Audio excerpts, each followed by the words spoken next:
Chapter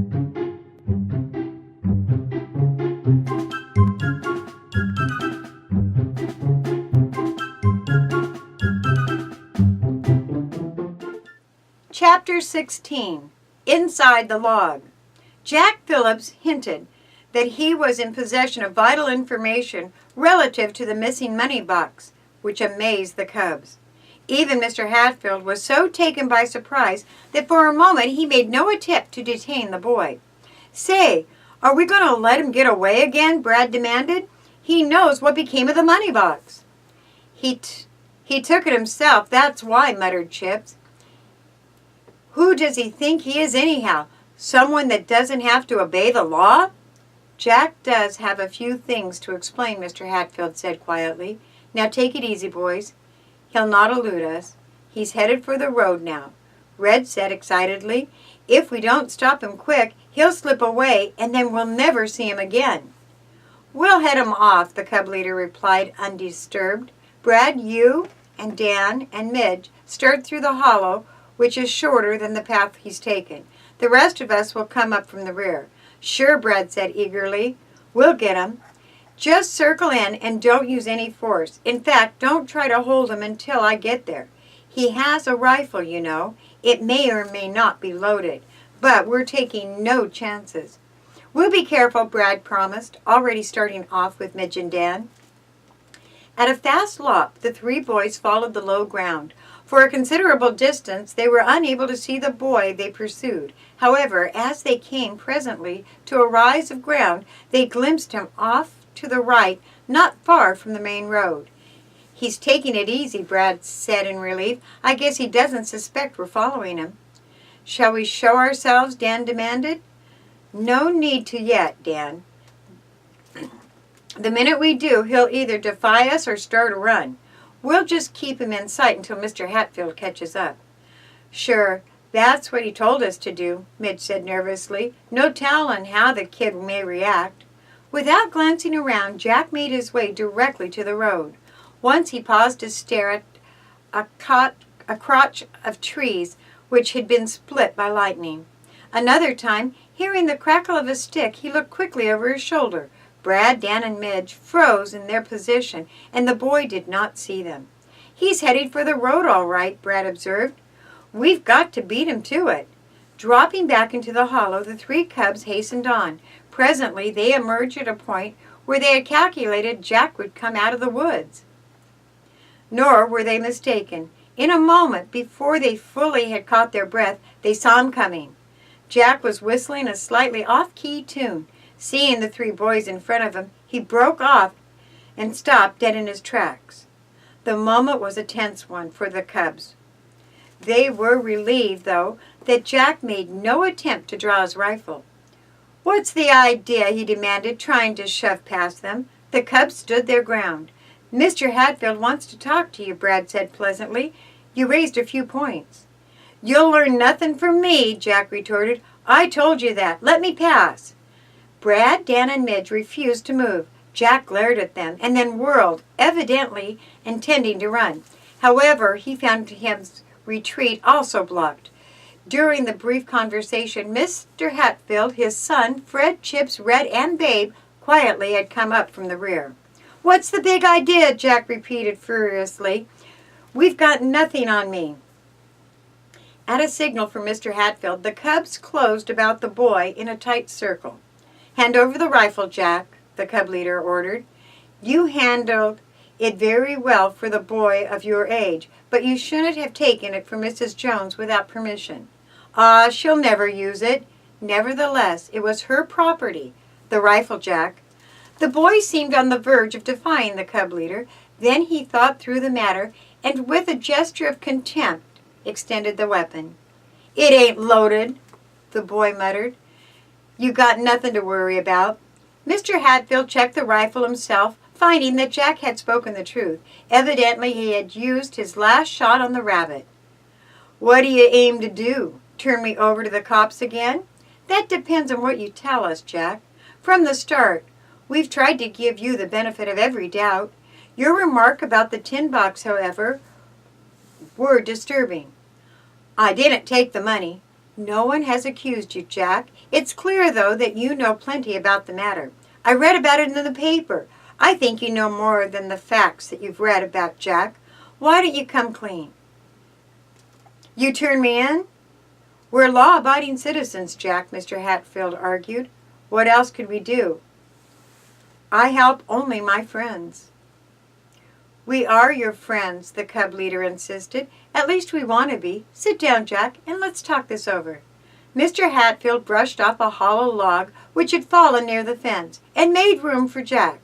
The other boys gathered around close enough so that the Institute lad could not hope to make a break for freedom. Jack, can't you realize that we're trying to help? Not make things hard for you, Mr. Hatfield attempted to reason with him. You must return to Mrs. Jones' home. I was going there anyhow, the boy muttered, his gaze on the ground. You weren't running away again? Of course not, Jack said, irritated. I wouldn't go away and take her rifle. I'm not a thief. She's been good to me in her way, better than anyone else. I'm glad to hear you say that, Mr. Hatfield exclaimed. I knew that you had good stuff in you. Just give it a chance to come out. Now about the money box. I don't know anything about it. But you hinted. I was just blowing, Jack said, avoiding Mr. Hatfield's direct gaze. All I know is what I read in the newspaper. The Cubs were disgusted, but Jack, they knew, did not abide by their standards of honor and fair play. Let me know now, Jack muttered, getting up from the log. You got no right to keep me. Do we have your word that you'll return to Mrs. Jones' house? The cub leader asked. I told you I would, didn't I? I accept your word, Jack, and here's the rifle. When you return to Mrs. Jones, why not ask her if you may borrow it now and then? She's likely to give you her consent, and you wouldn't feel low in sneaking about. Furthermore, in season, you'll probably could help out by bringing in game for the table. Maybe she would let me take it, Jack said. Sure, I'll ask her next time, I promise. Mr. Hatfield smiled and reached out to shake the boy's hand. Good luck, Jack, he said. You'll do all right. I'm confident of it. An odd expression came over the cub leader's face. Without finishing what he had started to say, he stooped down to examine one end of the hollow log. The cubs then saw what had attracted their leader's attention. A bit of water-soaked cloth protruded from the end of the log. What is this? Mr. Hatfield murmured. As the boys watched in amazement, he removed a wadded-up garment. The cub leader shook it out, revealing a woman's black dress trimmed with diamond-shaped jet buttons. Why, that must be the costume stolen from Mrs. Jones' place, exclaimed Brad, as Mr. Hatfield spread the garment over the log. Sure, the same one may be that was worn by the thief who made off with the money box, added Dan, becoming highly excited. Mr. Hatfield carefully examined the diamond-shaped buttons. Aren't they the same as the one the police found in your desk? Dan demanded. They certainly look the same, the cub leader admitted. I wonder how this dress came to be in this log.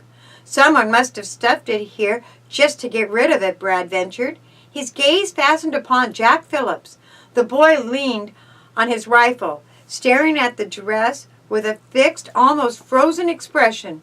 Observing the odd look on the eyes, the cubs could not fail to wonder what he knew of the matter. Jack, said Mr. Hatfield, without mincing words, have you ever seen this dress before? I have seen it, the boy echoed indignantly. That's what I asked, Jack. No, I never saw the dress before, the boy answered sullenly. What's more, I didn't put it in this old log. I had nothing to do with stealing your money box. Finding this dress here gave me a bad moment, Mr. Hatfield said. Frankly, it's something of a shock. Well, blame me. I always get accused of everything, whether I did it or not. No one has accused you of anything, Jack. We only want to get to the truth of the matter. I have a deep-seated feeling that you might help us, if only you would. Jack remained silent. Mr. Hatfield examined the dress, then wrapped it into a tight roll. Jack, we'll walk along with you to Mrs. Jones' place, he said. I think this is the dress that disappeared from her shed. I want to find out for certain. I didn't take it, Jack denied. What would I want with a woman's dress? If you go back and tell the widow, she'll think I stole it. She'll send me back to the Institute." "Not if you tell a straight story, Jack," Mr. Hatfield assured him. "Come along, boys. We're wasting valuable time." Jack did not openly defy Mr. Hatfield or the cubs, but he made it evident by glances he directed at them that he resented their interference. As the group approached the old farmhouse, Mrs. Jones saw the boys from afar. She was waiting at the door when they came up. "Well, I see you caught the rascal," she commented grimly. "We found him," Mr. Hatfield corrected. "Jack wasn't running away, though. He said that he intended to come back." "Jack, why do you do it?" the widow asked, taking the rifle from him. "Haven't I been good to you?" "Yes'm," the boy responded, his eyes on the ground. "I'll fix you some victuals. You must be hungry." "I've had enough to eat. I'm sorry about taking so much from the refrigerator." The tight lines around Mrs. Jones' mouth relaxed. "There, I reckon boys are all alike," she remarked. "I had 3 of my own sons once. I never could break 'em of taking cookies from the jar." The widow cordially invited the cubs into the kitchen. Mr. Hatfield declined the invitation for them. "Mrs. Jones, here is something we wish to show you," he said, exposing the rolled-up black gown to her gaze. "Did you ever see this dress before?" "Land sakes! It's the dress that disappeared from the shed." "You're certain it's the same one?" "Of course I'm certain. Didn't I wear that dress for 6 years? Where did you find it?" "In a hollow log not far from here." "Well, of all places, how did it get there?" "That's what I'd like to know myself. Dan tells me that someone in a black dress was seen leaving my place on the day the money box disappeared. A jet black button exactly like those on the dress was found by the police in Mr. Hatfield's study," Brad contributed. "My stars! Then you think the money was taken by someone who wore my dress?" "Naturally, one wonders," Mr. Hatfield replied. Mrs. Jones gazed searchingly at Jack. "I didn't do it," he said, almost fiercely. "Quit looking at me like that. I always get blamed for everything." "I'm sure Jack didn't take the dress," Mr. Hatfield declared. "As I recall, Mrs. Jones, I believe you said it disappeared some time ago." "That's so. Before Jack came here. Land sakes, I guess we get so in the habit of blaming a boy that we don't give him the benefit of any doubt." In a gesture of kindness, she reached out and drew the boy to her. He resisted, but as her arm remained firm, finally allowed it to remain thrown around his shoulder. "I'm fairly convinced Jack didn't take the dress," Mr. Hatfield resumed. "Unfortunately, I'm afraid I can't say I think he isn't hiding vital information. I believe Jack knows more about the affair than he's willing to tell." Mrs. Jones' arm fell from the boy's shoulder. Sternly, she regarded him. "Jack, is that the truth?" "Maybe." The boy regarded her defiantly. "Then you must tell Mr. Hatfield everything you know." "Wild horses can't drag it from me. I'm no snitcher. I don't help anyone who made it hard for me." "You little ninny," Mrs. Jones exclaimed, losing patience. "I declare, I wonder if you have an ounce of sense. Now march into the house." "Yes'm," Jack muttered. "Everyone come in," Mrs. Jones invited. "We'll thrash this out right here and now. If there's one thing I can't stand, it's nonsense." The cubs trooped into the warm kitchen, fairly overflowing the tiny room. Mr. Hatfield, Babe, Chips, and Fred found chairs. Dan perched himself on the corner of a wood box by the stove. The others stood. "Jack, I've tried to switch a little sense into you, but I know now it doesn't do any good at all," Mrs. Jones sighed. "Now what's wrong with you anyhow?" "Nothing." "Then why don't you speak up and tell Mr. Hatfield and the cubs what they want to know?" "They turned me in. I reckon it was mighty inconsiderate of 'em to give you another chance," the widow said, her brittle voice edged with sarcasm. "You've had a hard lot here. I've kept you chopping wood every day and helping with the housework, and at night you've had to do your lessons." "The work wasn't so hard," Jack muttered. "You'd have been chained to the house. Never could go away. Aw, quit rubbing it in, Jack pleaded. I've liked it here. I'm willing to stay. The widow regarded him steadily. You may be willing, she said, but I don't want ye any more. Jack drew in his breath and for a moment could not reply. You're sending me back? He finally stammered. Just as fast as I can send for Mr. Wentworth. I did my best I could for you, Jack. I need a boy I can depend on that would help me with the work and act like my own son. Well, you let me down, so I'll go on living here alone. The words cut deep into Jack. I'll do better, he promised. Please don't send me back to the Institute. I'll cut all the wood you want me to. Honest, I will. I won't take things out of the icebox again or run off so often. Only just once in a while, when I get a feeling tight inside. And I'll tell you ahead of time that I'm going, I promise. Your promise in a heap, Jack, the widow returned dryly. Only trouble is, you made a lot of 'em before and you never kept your promises. Well, that's a fact. You have kept your word, such as you've given it. Then let me have another chance, just one more. Not unless you tell the truth about the black dress of mine.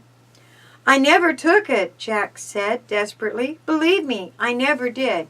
But you know how it came to be in that hollow log. Not for sure, Jack hedged. You could make a pretty shrewd guess.